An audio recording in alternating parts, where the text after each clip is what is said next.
Ahoy there, welcome to another episode of Dev to Dev, the podcast about everyday video game developers and why they do what they do every day. It's time for another exciting conversation with another former colleague and friend. Liam, would you like to introduce yourself? Hi there. Yes, Liam McDonald. I'm a principal systems designer who's had the good fortune of working with Alex for these past, 4 years? How many did we get up Something to? like that. Yeah, I think it was about four. Yeah, four and a Yeah. bit. That's very kind. Thank you. Yeah, excited to dig into your conversation. I find several of these conversations with people that I know, but I don't really know. Like when I look at your history, I'm like, Yeah. oh yeah, shoot, there's bits and bobs that you've done and things. So excited to dig into it. So I always like to kick off this conversation with my favorite question. What first inspired you about video games? It was definitely the escapism, I think. Like there's a clear sort of core memory I have about the first game that got me hooked. And actually, weirdly, before that game, my household was one of those, for those UK listeners, those sort of Tony Blair bandwagon of getting a computer in every home. We had like an early BBC computer with floppy disks and Frogger on it. But I wasn't, I mean, that was a cool gimmick, but that wasn't what really hooked me. It wasn't until I was in high school and I discovered a little game called RuneScape that you could access on the school library computers at lunchtime and anytime you could sneak away from class. And it was exciting probably because it doesn't have some of the guardrails, or it didn't at that time, that modern games would have. Like there was an actual race for who had the top like mining or smithing stat because the game was so early. So like there wasn't this visible ceiling on the game and you didn't really know what the whole world was. There wasn't like those resources out there that told you this is the entire map and things. So like there was a lot more unknowns because of that lack of information. And I think that escapism into that world and just that wonder of where the boundaries of where the boundaries of the rules of this game that I couldn't figure out was what really got me hooked. And there's some other early games in there as well, but that was the first key one. Right, so that was the one, that's sort of the most memorable one that really got you hooked on video games in general. Yeah, there's others that had really formative experiences for me in different ways. Particularly like the social aspect or clan aspect. So I played a lot of. I didn't go down the common route. I wasn't a Call of Duty player. I was a Medal of Honor Allied Assault player. So for anyone who's as old as me, who was gaming this far back, when one of the first sort of clan-like websites cropped up for playing ranked matches, it was called Clanbase. I was in like a Medal of Honor Allied Assault group that played on that, played ranked matches, and just that, you're talking the early days of MSN, Ventrilo, like the first voice comms and stuff, and it's just connecting with people who are in other parts of the UK. This wasn't even necessarily across to the US at this point. It was just like, I'm speaking to someone in London. That's crazy. And the organization of coming together is like, I was 14, 15-year-old kid, and there's the older gamers there, obviously, and coming together and competing together. It was really exciting and felt so tangible. And it was, way before esports and that. It was really like the groundwork for that. So that was another big one because that brought in, one of the reasons that I moved to study in Sheffield later in life was because I met a group of friends through my very first gaming experience in Medal of Honor Allied Assault from Sheffield, and they became lifelong friends, sort of best man at one of their weddings. So those are like really formative relationships in my life as well that grew out of that.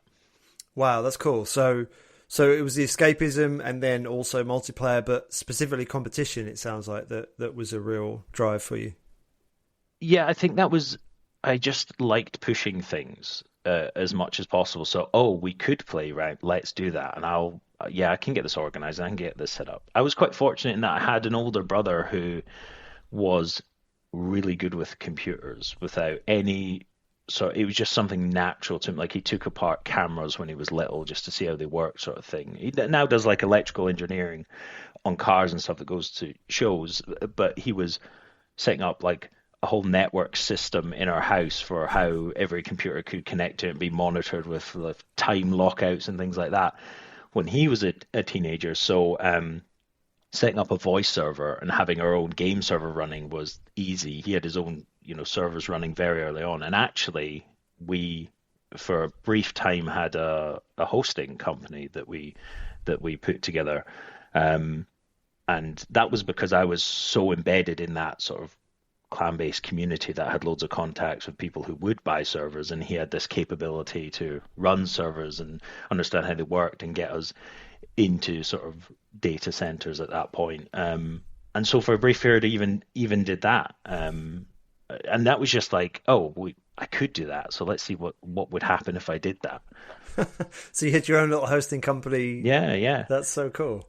Yeah, and I think we were toying with the idea of like running our own sort of clan competition with sort of prizes of a server and things like that. Huh. That is early esports. Yeah. Very early. So where did this happen? Where did you grow up? So Edinburgh.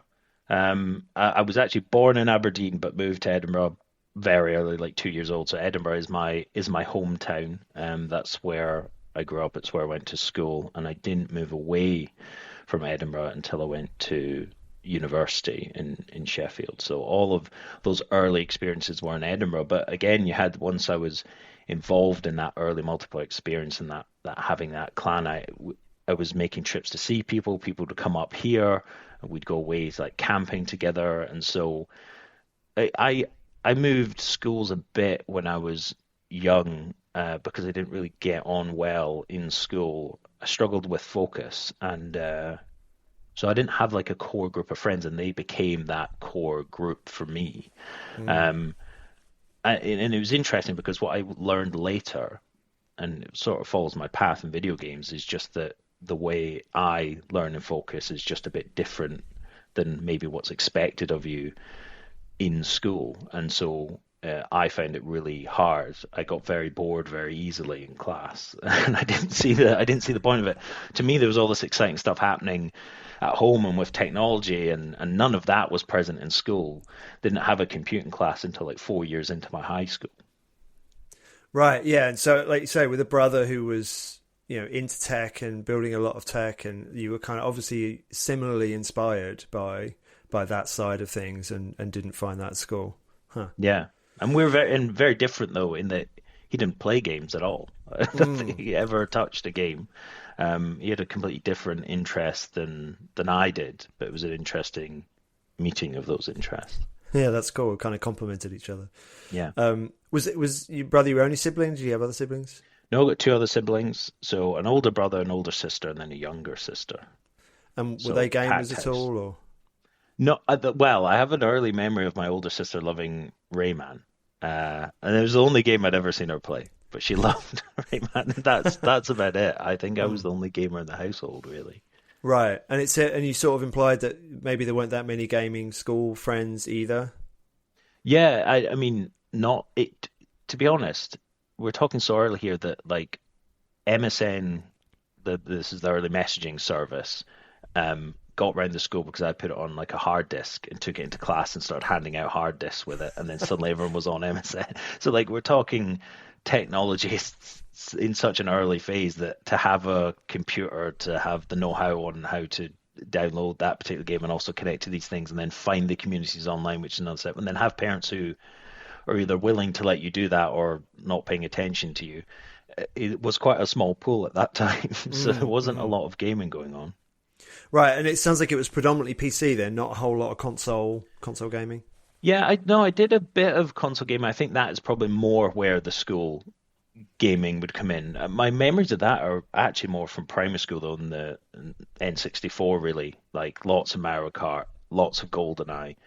That's the strange thing, is that I have early memories of playing those games, and I loved them, particularly GoldenEye. Multiplayer GoldenEye it did that, to the wee hours when I was little. Unto the wee hours was 7 p.m. It's bedtime. But those never sparked like an interest in me in doing something in games. I think it wasn't until I started playing games like RuneScape and Medal of Honor Allied Assault that I found an interest. Those really fun things to do, and I played a lot of them, but they didn't just scratch an itch in me, I don't think. And I don't know why. I've never like thought deeply about why that is. I guess in some respects those were social experiences in themselves, because you were in a friend's bedroom or your own bedroom played a lot of Halo multiplayer, like co-op. Like going through all of those on the early Xbox was a big thing as well. But yeah, again, those weren't things that like scratched that itch for me. So I don't know if there's something about them being solo games, or maybe it's the things that came along with the game, that extra little there's a social aspect, or there's a world you don't quite understand and you don't know the edges of, as opposed to these very contained experiences that those had. Yeah, and I get the impression you sort of, one of the first things you said was playing with people in other towns, other parts of the country. That's very different to playing locally, right? Playing on the sofa. I wonder if that's connected somehow, that, you know, there was sort of this mystery about the online world versus the local world, maybe. I don't know. I think so. I think it goes back to escapism, doesn't it? Mm. Because there I'm meeting people from all kinds of different walks of life and experiences, and also that never, because I didn't ever really get into the rhythm in school to form like those core friendship bonds. That was in a way my social community. Like I had quite normal experiences at school, you know, hanging out with groups of people, but I always felt I didn't have the same experience as many other people were having. And maybe that's partly because I was invested in this like other online community as well. Yeah, it's almost like that was your friend group, Yeah. and was, you know, more evocative and more interesting maybe than the local friend group. And, you know, to your point, kind of ties in with that escapism, that escaping from where you are to somewhere that you've never been. Yeah, absolutely. Interesting. So just looking at your school history, you went to you know, a couple of colleges, and then you went to Sheffield, like you said, to study politics. That's right. But then took a shift. It says you took a shift away from that. So what inspired you to study politics, and then what inspired you to change? Yeah, well, I've always been interested in sort of current affairs. I was always watching the news, always following what the government was doing, news around the world. From a young age, it's just something that interested me. And so I think I had a romantic idea about what studying politics would be, you know, cycling to class, going to lectures, learning things, debating things. And I went and studied in Sheffield, and that was not what it was like. It was, you be in 3 hours and there's a large social life in town, which is maybe the larger focus of this experience. And that wasn't really what I was looking for, or what I thought it would be. And I'm not even sure necessarily that a career in politics or something related to a politics degree would have been the right thing for me necessarily, because I've got a very active brain, and I like a lot of autonomy in whatever I do, and I'm not sure if that had resulted in a very sort of structured, strict environment that necessarily would have been the right thing for me. But that's definitely what led me there, was this like not really understanding what I wanted to do, and having like a romantic idea of studying at university and then that going on to be a career. And because I've chosen this topic, that's now what I am and what I will be. Like there's this linear path. Of course, what we discovered over the subsequent years is that we've got so many degrees in this country that aren't vocational at all, and people invest large amounts of money in studying them and don't end up with a career, and sometimes have to restudy or move somewhere else. I hadn't learned that yet. I was sort of going through the system, and I had to do quite a lot because I had that distraction at school and that disengagement. I had to go back and do like a nighttime English higher, and do some extra stuff to get on to the course. And I sort of stuck with it for as long as I could, thinking I really, like, you have to do this. If you don't do this, you fail. It never entered my mind to go into the games industry. And even during that course of time, I did a test for the Royal Navy, thinking, well, maybe I'll join the Royal Navy because I like being really active. I'd done officer training at university, so I'd been through that sort of selection process and program where you like learn how to tear apart an SA-80 rifle and build it back up and all that kind of stuff. And so I thought, well, maybe I do like service. I like being, giving to something else, giving to like a larger cause of some kind. And so I did the test, and I was lucky enough that I got. I very suddenly went, well, what's the hardest thing to be able to do if you're going to do this test? Okay, I'll put on the application that I want to do that. It was like a communications technician, which is like, intelligence or like counterintelligence on the ships, and then I passed and got that, and I was on wait. It was then like a 3-year wait until you get called up, and then it was during that time that I was just doing a lot of like evaluating on what I wanted to do. And a friend of mine actually decided he was going to do a programming course. He'd actually been doing an accountant's course at Sheffield, and he pivoted to doing like a programming focused course. And I just started thinking, well, could I actually work in game? Is that actually something you can decide to do? Because that sounds a lot more fun. But then I always had this idea that I didn't have the skills. I wasn't my brother. I didn't understand networks in the way that he did. I built computers myself from a very early age. I understood how they worked and knew a lot more than other people with the experiences I'd had. And I knew how to navigate the web and software very well, but I didn't feel like I had any of the core skills you might need to get into games. And so that's what led me to do this H&D in computer games development course at Edinburgh College, where sort of back to my town, where it was giving you a smatter of experience in a lot of different areas. So you were doing a bit of programming, you were also doing animation, you're doing project management as well. You were learning sort of everything through a bit of 3D modeling. So the way I saw it was, well, I'll sort of find out if I'm good at anything, and then I'll do that thing. Was my plan. That was my strategy if I had one. Well, it sounds like you chose the right course for that, if it gave you that broad an insight into different parts of the development process. Yes, I think so. I mean, really, the big thing that it did for me is it helped me understand a bit more about, because now I'm older, right? And I am like, most people are moving into their careers maybe. And I'm now at an age where actually I care about learning what I'm learning. So I'm far more engaged in the education process. But I've also learned that I'm not someone who can take a textbook, go away and learn something. My elder sister actually was great at that. She was one of those people who just knew how to sit an exam, very well. Didn't have to be engaged in the subject, but knew how to sit an exam.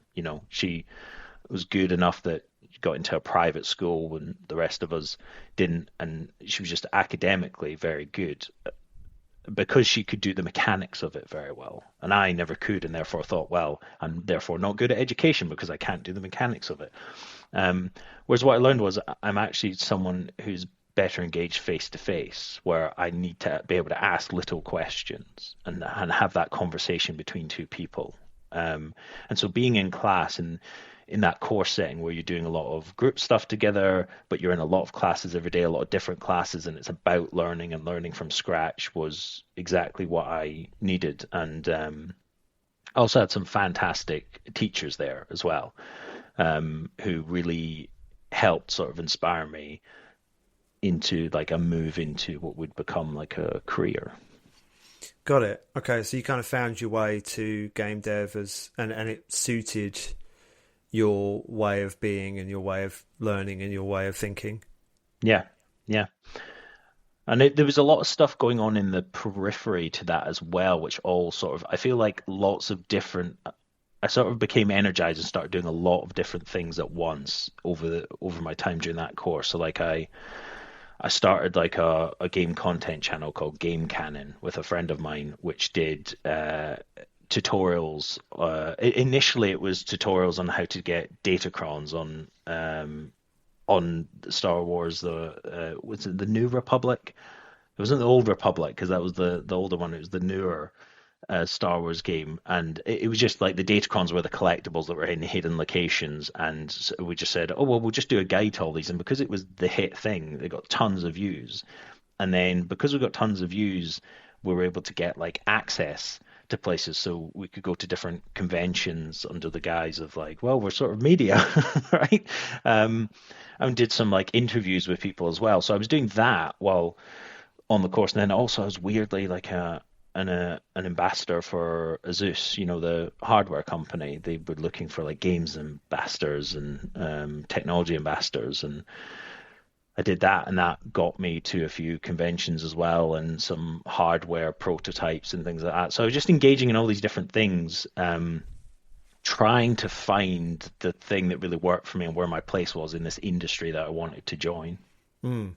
And so it sounds like you very much had the sort of the bug to get into the industry at that point. You were very keen to, and like you said, trying to find your way. I want to ask you one quick question about the European computer driving license. What was that? It was something you could do in the court. I think it was a government initiative to be like, well, this means you've hit a certain level with computers that we will recognize and will be understood amongst all companies that you're proficient in this way. Right. And so I just sort of did. It's like, okay, seems simple enough. No, yeah. It was just a tiny module you could do very quickly, though. Right. But yeah, it said that is a blast from the past because I'd completely forgotten that existed. Of course, I threw it on my CV as well. They said it could be useful. So yes, I put it on my CV. The government said I would need it. Relic. Yeah. Okay. So you're studying sort of game dev with a very broad development palette, right? Which is really great that there was a course like that.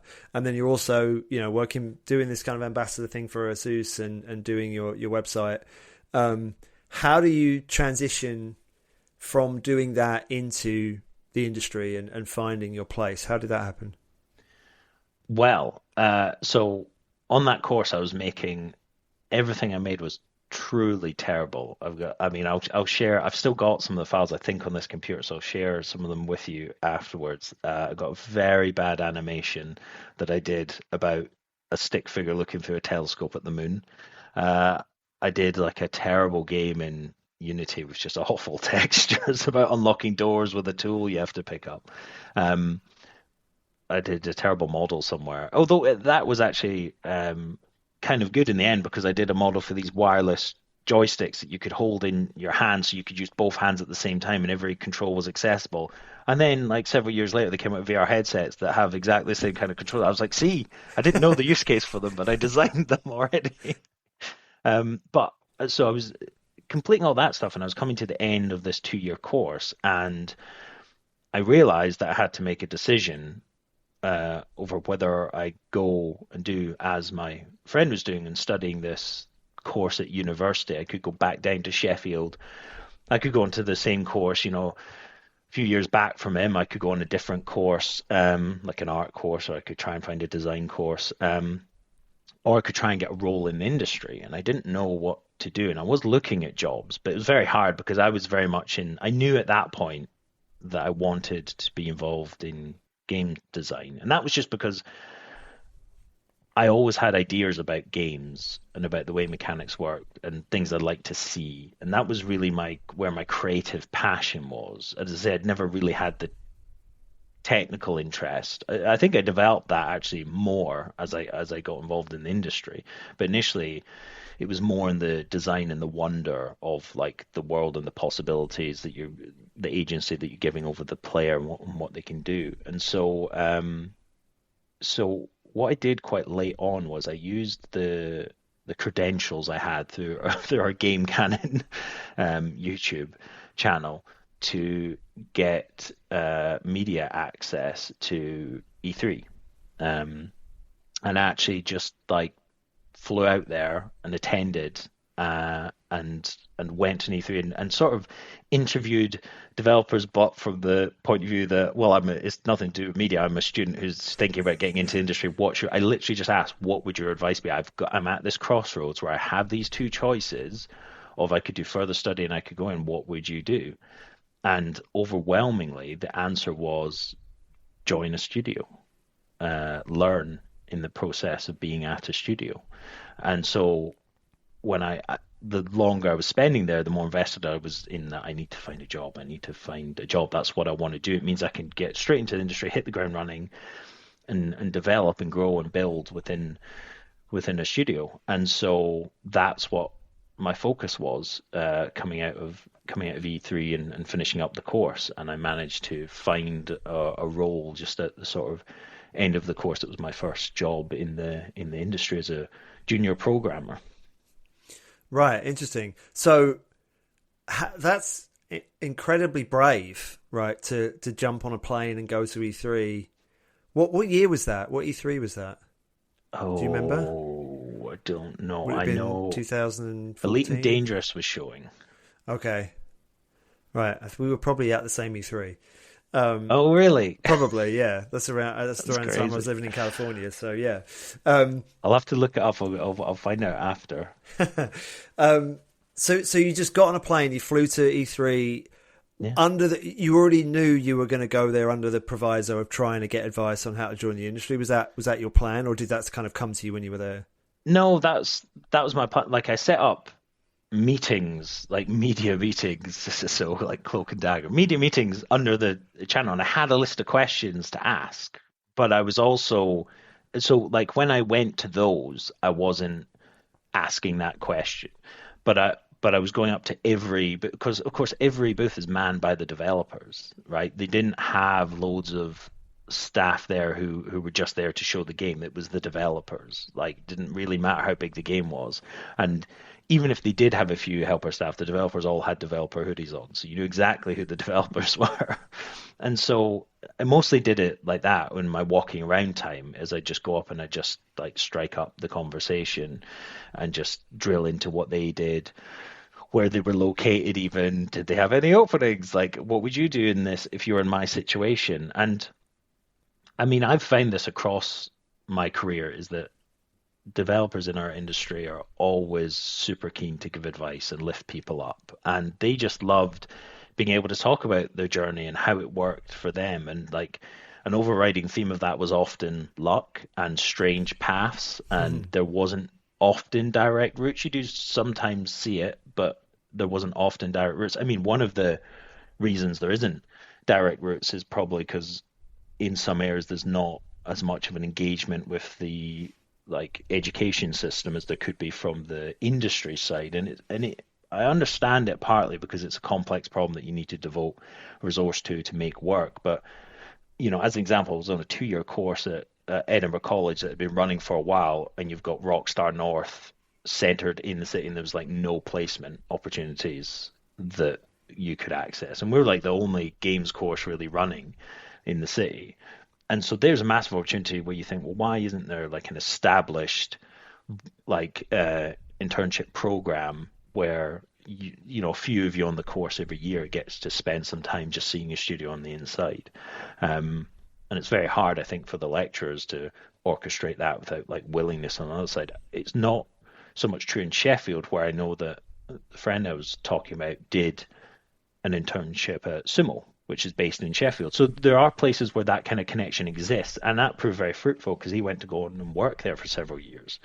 And I think that happened quite a lot, where they had an influx of students then that were hired. So it does benefit the studio once you've worked out that time sink and how to manage the process. But yeah, that's that I didn't necessarily have that right out of the gate. So I was seeking those answers when I was speaking to people.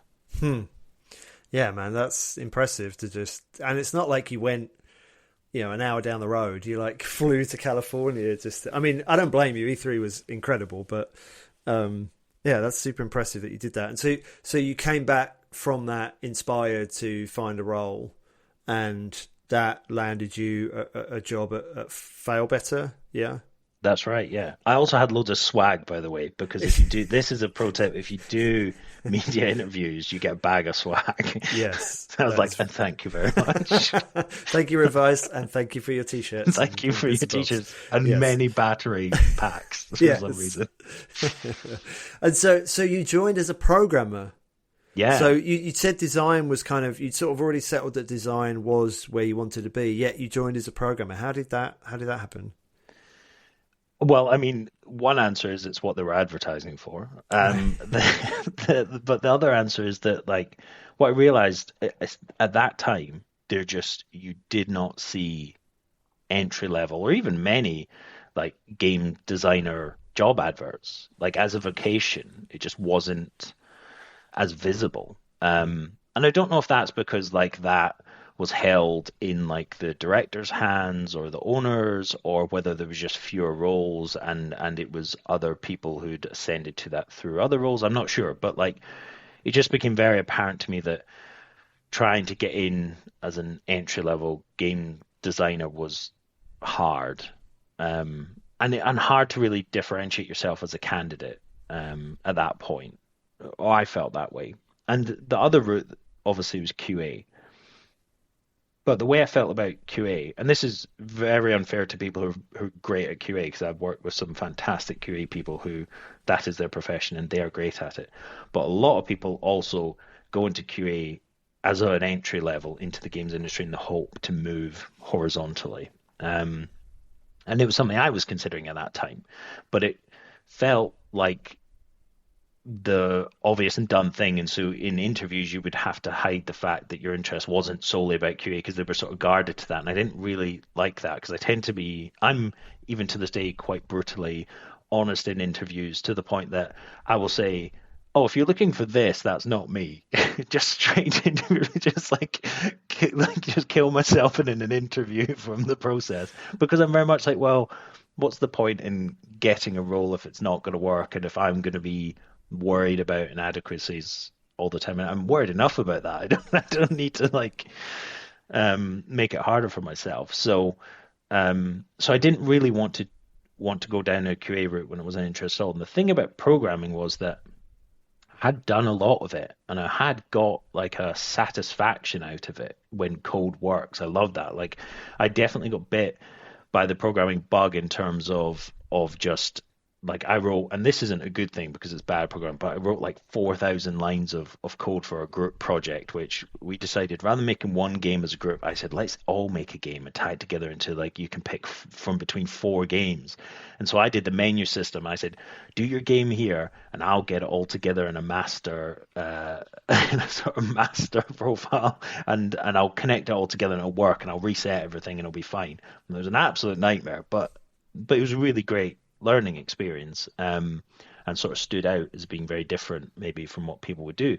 So I did like programming. I just didn't think I was very good at it. But then I thought, well, it's a junior role, so it's learning on the job. And Failbetter Games, where I'd applied, they're a very small indie studio, and they had just gotten like Kickstarter funding for their debut title, Sunless Sea, which at that point in the Kickstarter, they had shown it as like turn-based combat. It was like a sort of a top-down 2D roguelike game.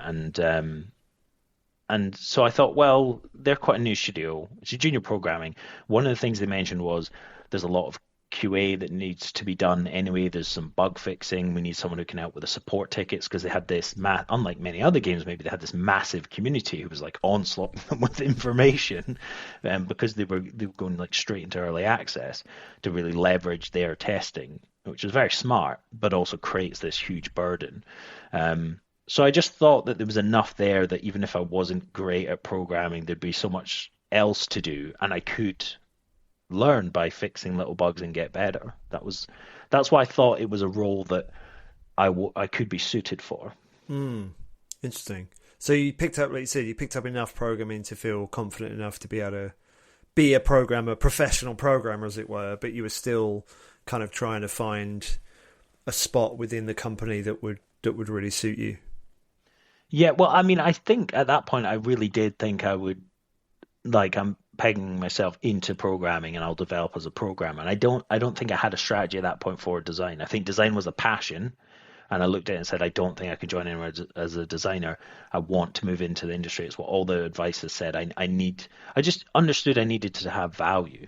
I needed to find a role that would give me value, and programming was the one thing that I felt like I could do and I could get better at. And so, yeah, so I sort of saw myself at that point as a programmer, and sort of locked into that, at least initially, and without really an idea about design anymore at that point. I'd sort of maybe let that drift away as well. That's something I love. But again, it's this thing of, well, you can't actually do design in video games at that point. Yeah. the amorphous, obscure profession of design. Yeah. So you're at Failbetter for a while, like over 4 years. How did that transition go? So you sort of joined as an entry level programmer. How did your sort of transition through the company go? I mean, so what I did was, again, this comes from, I had this ethos of they have given me this great opportunity of my first job. And I was very fortunate actually because my dad worked in London. He'd work in London during the week and travel back home at the weekend. So he actually had a flat off Pudding Lane next to the Great Fire of London Monument. And so I was very lucky in that I could do this role and stay somewhere long enough to see how it developed without having to find a way to live in London, which is a whole challenge in itself, and something I had to contend with very quickly afterwards. But it allowed me to just get a foot in London and start that process. So I was incredibly lucky, really. And again, that comes back to those developers who talk about luck. That was entire. I mean, there's many things that were bad luck about my dad working away from home all week as I was growing up as a child, but at least at that point it became something that was useful. So what I did when I started the role was, they had this flood of support tickets, and so I started answering them, and I started collating the information into bug reports and saying, oh well, writing auto responses. Oh well, these all relate to this bug, so I'll write a response for that bug that's a macro that I can then just auto reply to those, and just start clearing out the tickets and also cataloging things into bugs. And then there was roles within that of, well, go and have a look in the code, see if you can see what the problem is, and then sort of just evolved from there to, okay, well now let's get you working on a feature. So they were really good at like ramping me up and onboarding me, and I think because I was very frank with where I was at, and my experience that I'd had, they understood that, well, just the dealing with that support side and having someone who has the sensibilities to understand how to not only clear out that information and be courteous and be responsive and care about your fan base and make them feel like they're listened to, but to also like pull out the really crucial information you need as a team and as developers that you can action on, was very valuable. And I learned a lot working there about how to work with a community as well. I think one of the things that stuck with me, I can't remember who it was who said it there, and I'm sure you've heard this before. Well, I mean, I don't know if I've said it to you before, but is that when like players are complaining about something, they're almost always wrong about what they're complaining about, but they're almost always right that there's something wrong. And so, and due to just the volume of stuff that we were getting, that was almost always true. There was constant complaints around areas, but it didn't mean this. Often they'd come up with well, you should do this, or it's a problem because of this, and that was almost never right. But it was always right that we kept getting complaints around this area, and we need to look at it and address it in some way as designers and as developers. Yeah, that's interesting, and it's fascinating to me that you landed a role at a company that was in that, at that time, 2014, very new world of public funding. That feels like it ties really well to the comment you made earlier about wanting to be part of something bigger and kind of being contribute. That feels like there's a good correlation there to me. I don't know if I'm reaching there, but it feels like there's a good sort of overlap between who you are and maybe why you responded so well to that environment, because it feels like it kind of connects with who you are as a person. Definitely. There was that, but there was also something else that I quickly realized, that the people I were working with had some really great design brains. And it's a small team that were very talented in many different ways. But they had lots of great design brains there across all disciplines. But they also had, and I think people like sleep on Failbert Games quite a lot. They are, I think, the best, have some of the best writers in the UK games industry. They have some of the best narrative design in the UK games industry. And I think sometimes it's been a little inaccessible in the way that it's presented in the games. And I think over the time I spent there, really, it was a journey of how do we make the games more accessible for people who aren't necessarily those kind of people who can want to sit and read a lot of that narrative, although that's a big part of it. It's particularly the early games, but it was always like, how can we inject meaningful story and choices in more consumable chunks, while also having the long form narrative as well. Because you're a small game again, so a lot of it is through dialogue. But I just think I just was immediately impressed with like the writing and the talent there, and it felt like something that not many other studios had this quality. And I just thought if we can just get this right in a game, it will be huge. And I know that they're working now on Mandrake, their next title, and it is looking really, really good. And it feels like that might be the promise game that I was always like driving towards. Although all the others that we worked on were massive successes, but I always felt like there was this diamond of getting everything to just click just right in terms of the mechanic and the way that narrative was delivered and the gameplay and how chunky it felt. And I was always pushing for like what I really wanted was like a 3D environment. And they've now just made a big transition to that in Mandrake. So I'm really excited by the work they're doing still. That's cool. Sounds like a great company to kind of get your feet into the industry with and sort of give you great experience. So you were there, like I said, for about four years. You end up kind of lead programmer, on some projects. Yeah, well, that's an interesting one actually. That like the journey there, because I was junior programmer on Sunless Sea, and by the end of development, I was implementing features and doing a lot of like really chunky coding. But I was also doing like the distribution on like Steam and GOG and liaising with them and managing the builds, and then the support stuff. And I also did some QA on like a little title we worked on with BioWare, Dragon Age: The Last Court, which is very early on in my time, where we just had like one writer on it, and I did some QA. But the end of Sunless Sea had this arc, and in their Kickstarter for Sunless Sea, one of their stretch goals was they committed to doing an expansion, Submariner. But as a studio, they wanted to move on to developing an app for their browser game, which really was like, before the Kickstarter for Sunless Sea, it was the revenue earner, and it was the monthly revenue earner, Fallen London. That's the sort of IP that all of their games, the world that it sits within, is Fallen London. And so they as a studio wanted to move on to that, but they needed to fulfill this commitment. And so I was put on that as like the only programmer. Obviously I had help when I needed it. There was only two other programmers really there. But I was put on that, and so, but I not only got to do the programming and then also all the build stuff I'd been doing before, but I also got to do a little bit of design, enemy design and stuff, and just have more of a say in the conversation about what we were building, because there was fewer of us doing it and less resource on it. But it wasn't, I mean, I think listed in the titles, I was still like programmer, but then it wasn't until afterwards where like my manager said, well, you were lead programmer on Submariner, and I was like, was I?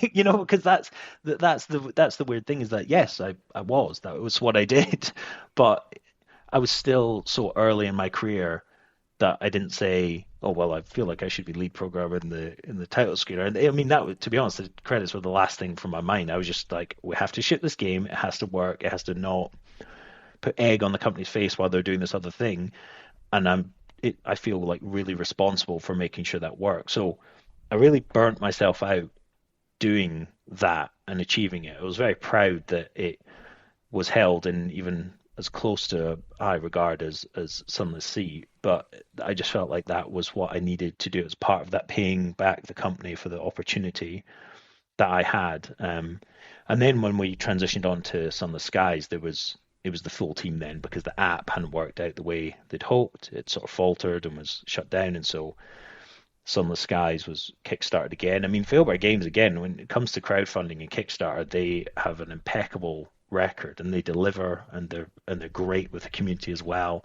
but they always just meet their goals so fast. And so we're backed for that, and so that became a big part of what I was doing, and I was again taking on more design tasks in amongst. It was sort of, I became a programmer, a bit technical designer, bit of design as well, because I was pushing for that. But I'd made the decision before the end of Sunless Skies that I needed to move. It's so hard in a small indie studio to move roles. There's it's most stuff's already covered, and the people above me are like directors, and so there's very little movement. So you really need to enjoy what you're doing. And I just realized that if I want to move into game design, I have to move into game design. And I would have loved to stayed there for a long time, but I felt like I had to do it for my career at that point. Right. And so is that what took you to PlayStation then? Yeah, that's what took me to PlayStation. So it was it was with Sony Manchester, but I was working out of the London office. So there was like a core team of like the sort of studio heads and then three designers who were all hired at the same time as me and two other designers. And the rest of the studio were based in Manchester, which is a kind of weird setup. But that was a project where I was so excited to be able to land and get like a senior game designer role that I didn't have a good grasp on what I was setting myself up for. And it wasn't until we started that we realized, well, none of us had been shown the game prior to, or really been told much about the game prior to joining. And all three of us very quickly realized that it was a title that had been in development for like 5 years and had some problems with it and was maybe struggling a bit. There was really old documentation and many different directions that wasn't unified and things. And so I was coming from this like indie environment where I was like, you don't have time to mess about. This is everyone's salaries and their livelihood on the line. If there's something that needs to be discussed, you need to discuss it. And so I was like working in Unreal and building missions for them and stuff. And I started having these like trying to have these fundamental questions about the game and how you want the player to feel. There was some, obviously I can't talk about it because it's under NDA, but there were some aspects of it where the main mechanic of the game, it's obviously a VR title, you get in this position and then the main action is happening behind you and you can't actually see it. So you're completely removed from this tense moment of the game. And I was trying to have conversations around, well, how do we change that? Are there like HUD displays where you are so that you can see the action and then you can make decisions as things start to go wrong?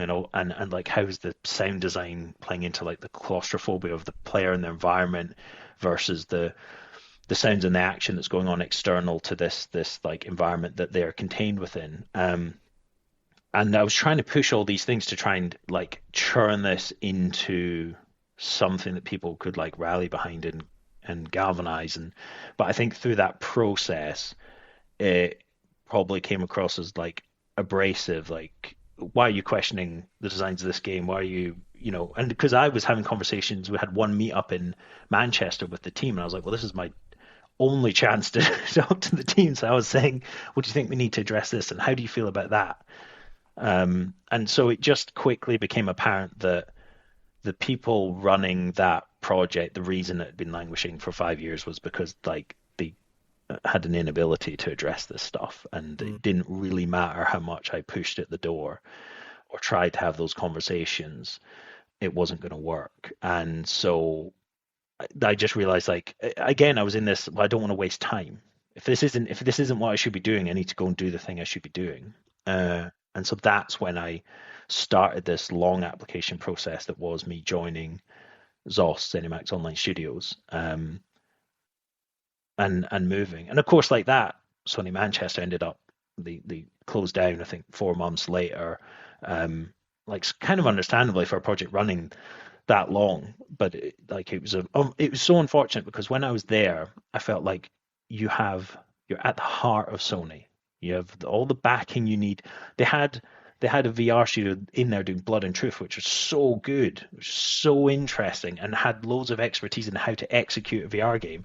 And because I met with some of the people there, like I was going out and emailed them and say, hey, can I meet for lunch? And I said, and I didn't understand why we weren't having a conversation with them about how to build a VR game, but we just weren't. And it was all those fundamental things that just didn't feel right to me.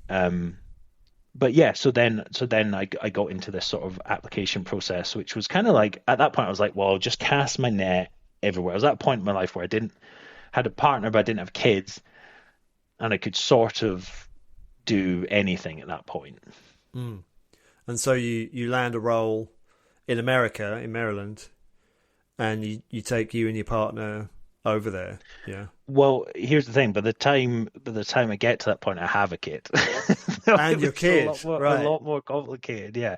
But yeah. So I mean, it just sort of, it was one of those things where I looked at, well, what studios would I like to work for? And like I said, well, I'd love to work for, the studio behind Skyrim. And then you look into the company that owns like Bethesda. ZeniMax. They've got lots of studios. And then you look into, they're doing Elder Scrolls Online. And then you start looking at the opportunities. And so that's how I found it. And yeah, it was like, that's possibly something I could do. And then so I applied, and I got a reply, and they want to speak to me. And I probably credit most of it down to, and this has quite often been the case, is that there's usually someone who knows or is passionate about like Sunless Sea or Sunless Skies or Zamanna, or they know something about Fail Better Games and the kind of work they do. And that's enough to start a conversation. And then hopefully they like me and the way I talk about games. And it progresses from there. But yeah, like I had to fly out for what was a full day of interviews. It just like literally 9 a.m. to 5 p.m. Had lunch in the middle, which was nice. But yeah, it was just back-to-back interview with everyone on the team. It was just like daunting, like an exhausting day.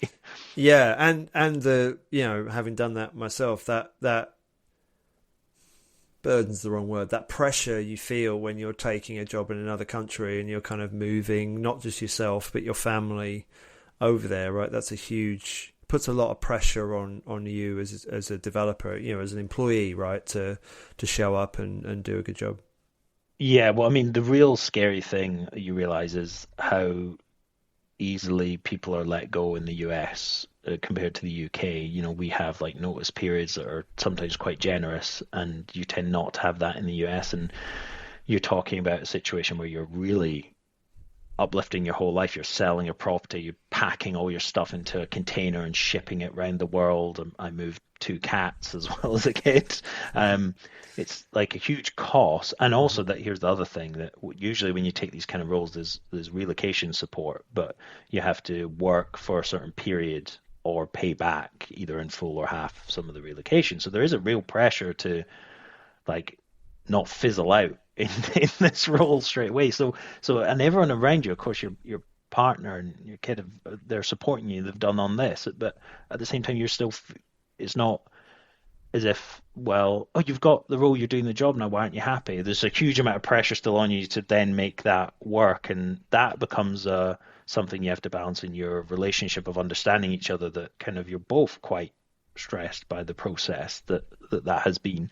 And that's just one of the things that, if you see this discourse online about, on-site jobs and remote jobs and why people might be like reticent to go on site, it's because of things like this. And especially for me now, I have children in school, and, they've got clubs and friends, and I just wouldn't move them, or I couldn't, particularly for my kids, because of how they work and how they settle and how transitions impact them. But you have to factor this in. Everyone's different, and that isn't an issue for some people. You've got families who were raised by parents in the army who move bases all the time, and we had people like that who came into our school and things. And so, like, that works for some people, it doesn't work for others. There's no one rule fits all. But it feels like in the industry, remote has a big place that we should accommodate. And actually, as we talk about how my time went at ZeniMax Online Studios, the majority of it ended up being remote. And I certainly don't think it impacted my role or how I developed in that role at all. And now I'm in a position where, unfortunately, although I moved to London for Fail Better Games and I moved to Maryland for ZOS, I'm now back in Sheffield where I live, and I'm not in a position where I can move even 2 hours away, because of everything. It would sort of unsettle on the family side. Yeah, and I think that's a big part of, right, making games is complicated and hard and challenging and draining and also awesomely fun and incredibly fulfilling. But it's not just, in many situations, it's not just you, the developer, that affects, right? It's your family. And that's true of any job, right? There's very few jobs that people do that don't have, some ripple effect in your home life. Yeah. But I think a creative role like this, like game development, especially now that it is so global, that there is so many developers around the world, there's so much cross-pollination between developers in different countries, that ripple effect out into families based on the role you take, the way that role goes, how that company succeeds or fails, right, is such a human element of video games that I think rarely gets. I mean, we've all heard of EA Spouse, right? The most extreme example of, a relationship being affected by game development. But I think there's everyday pressures and your story of having to make that shift, for an incredible opportunity, but the impact that it has on you as a family, I think is an important part of the story. Yeah. And I guess you also made that move back as well, didn't you? Because you were at ZeniMax for, just over a year, and then you guys moved back to Sheffield. So you sort of reversed that trip and came back. Absolutely. Because I joined on, I think I flew out on like New Year's Day 2020. And I think it was 3 months later, the pandemic hit. And so we went into lockdown. And oh, wow. Yeah. So you'd made that move and then you were locked down. Wow. Yeah.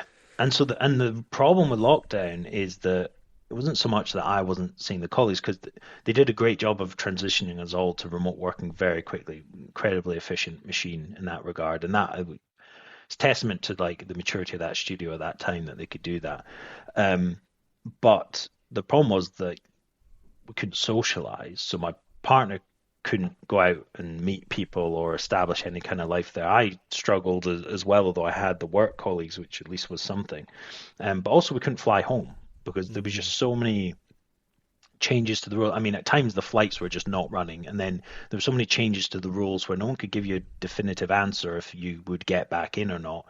Family couldn't fly out because of the rules, and so we waited and waited and waited, and in the end we just said, look, if we don't have a definitive answer about when these restrictions are going to end by this date, we're going to have to go to ZeniMax and say, I expected to be here for the lifetime of the project, but due to these circumstances I have to go back. So and I had to pay a chunk of my relocation back because of that, and then also fund my relocation. So it was like a really difficult thing. But the good thing about it is that I moved to this role at the multiplayer group who were being contracted onto the project. So essentially, my job and role never changed. I was just able to come back to the UK, work remotely still as everyone was doing. And then a year and a bit later, I was actually rehired directly once ZOS had found out a way to hire through their UK entity employees. I think you blazed the trail for me on that one, so thank you. Because it was a big thing for me, is being, I've said this to you before, but I like to join a studio and be there for a long time. I want to be invested. I want to be part of that journey that they're going on, and I'm not someone who likes to necessarily hop around for new opportunities. I like to pick opportunities that are exciting, not just for the project that they're doing, but for the potential of the studio and what their sort of culture and ethos is. And so being back there was, although it didn't change my job in any way, it was sort of important to me. Yeah, that makes sense. Yeah, you kind of got to rejoin the company that you were investing your time and career in. Yeah, and so that sort of brings us up to the present. We're already running close on time, so I want to kind of just transition slightly to a few of my sort of more personal questions that I like to kind of dig into. So, and we've already sort of scratched at this with the move that you've done with your family. Like, how does your family relate to your role and what you do? I think my eldest son is actually engaged in it more now, and he's quite likes looking over my shoulder at how things are built and likes to ask questions about it. I think my partner prefers my time over my job, and this is the difficulty, is that like for so long in school and like education. I just didn't know what I want to do. And when I don't have a focus, I think I struggle and I need quite an occupying force in my life to just even everything out. So having a role that I'm passionate, doing something that I care about and passionate about is like critical for me and being like quite a balanced person. So that's something where, although I think my partner would be quite happy if I was doing something else that was a more regular 9 to 5 and I had a bit more time, I know what I need in order to just, for my own mental health, to be a successful human, to be a good dad. And it's not full of, like, as I say, my dad was away all during the week and came back on a Friday and was there for a few days. I do drop off and pickups, and like weekends are just 2 days with the kids. And so like family life is big and important to me, but obviously working in US, your hours are more flexible. You miss some meals. Like it's a different routine than people are working 9 to 5. But I think it's worked. I think it works out. You have to find a balance between people's needs and your family's needs and your family's interests. And of course, it affords you opportunities for experiences. For your kids being in America for a very young age and having some of those like early memories and us even being able to do that at all, right? And obviously the kind of opportunities that come up when you launch a game as well, and the excitement of sharing something that is public then. Although for some people that doesn't happen just due to bad luck. Yeah, for sure. And how has being a game developer changed you as a gamer? Oh, I think I game a lot less. And it's because, but I don't know if that's because I'm a game developer or because I have 2 children. Because I'm very economical with my time now. Like I just feel like my time is a pie that I'm constantly cutting up, where I also have like friends now. I have like a core, I don't exist in how I did as a teenager with an online community. I have colleagues usually who are my online community in a way. I have a core group of friends here, and I play D&D with them. I play football with them. We try and go out. We struggle because everyone's got kids now. And I've got time with my partner and time with my kids. And then so when I do game, it's usually with those friends, and it's the games that they have or are interested in, and they are not like they're not PC gamers, so it's typically console titles. And that also goes back to like how I interface with games, though, in that like I like to be very directed. Like if I'm working on something, I love to have like a couple of comps and go and play them with some aspect of them in mind. I'm not someone who relies on having played 10 roguelike games and being able to, off the top of my head, pick apart what was good about that and bad about that. It goes back to that college learning again of like the focus and being able to dial into something, and not having those tools of the academic recall. Like I'm just not equipped with that kind of memory recall. I like to have a very targeted task where I go, I know these things are relevant to me and I really want to pick them apart and understand them. So I tend, when I'm engaging in games, it tends to be more for those reasons. Like there's a something driving in the thing I'm currently working on that will benefit from them, or it's an opportunity to spend some time with friends. It's very rare I get to just enjoy a game for the sake of enjoying a game nowadays.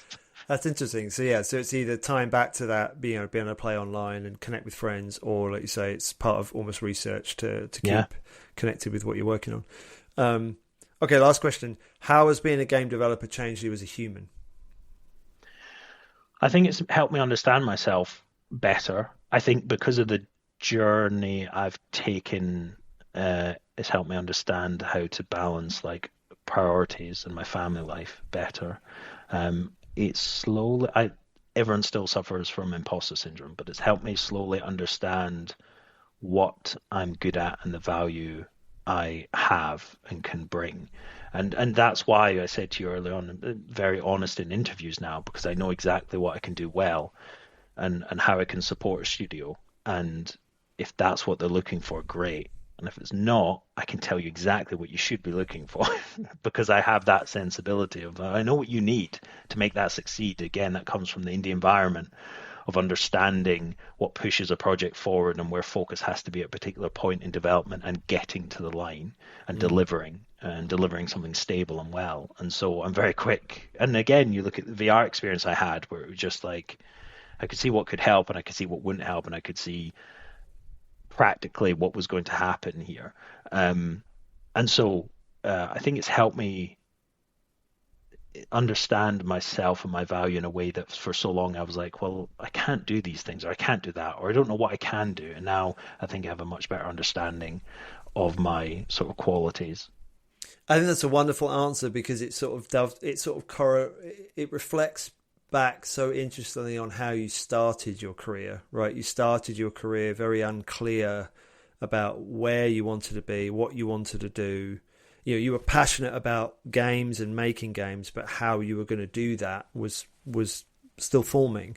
And it feels like you've got to a point now where that's formed, you know, very, very succinctly well in your head, and that's you know, a testament to the journey you've taken and the risks you've taken and the opportunities you've grabbed. So I think that's a great human story about, you know, what it's like to build a career in video games.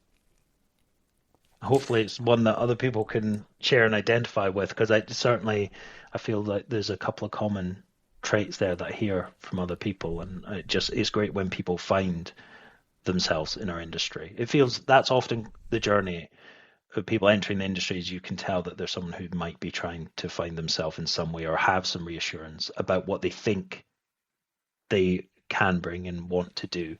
And that's where I think that uplifting point I said was about, where we as seasoned developers are eager to just help solidify that those new entrants into our industry and say, no, you can, there's a place for you in this space, and you're good at what you're doing, and you will learn, and you will grow, and you'll find where you're supposed to be. Agreed. That's a great way of signing off. Thanks, Liam. And thank you for your time. I really enjoyed the conversation, and yeah, thank you. No problem. Thank you.